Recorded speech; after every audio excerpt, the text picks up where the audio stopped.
Grief is strange, and it doesn't always look like the way people expect it to look. Some days I don't want to do anything at all, not in a dramatic way, just a sort of like deep, heavy tiredness that just sits in your bones. Even getting out of bed feels like effort. Since losing my niece so suddenly, at 20 years old, everything kind of just feels different. There wasn't any warning, no illness, no slow preparation. One minute she was fine, she was here.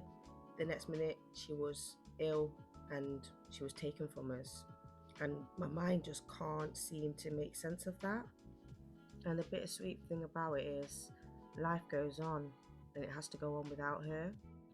I still have children to raise, I still have to be a mother, and that's been one of the hardest things to admit. Even mothering feels hard sometimes.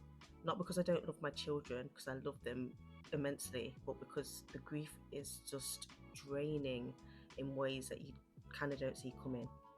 I still show up, I still meet their needs, I still make meals, do school runs, comfort them, do the laundry, keep routines going, but I'm doing it while carrying something so incredibly heavy inside. The thing is, life doesn't stop for grief. The washing still piles up, the dishes still need doing, the house still needs cleaning, you still have to make decisions, respond to messages, be present, and all of that just seems surreal when your world is just shaken to its core. Grief is also so incredibly lonely. People don't always know what to say or how to act around you, or they say nothing at all. Sometimes you feel misunderstood, like you're moving through the world speaking a different language to everybody else. The world keeps spinning, laughing, planning, moving forward, and you're just like trying to breathe through the day. And if I'm honest, grief has made me terrified of death.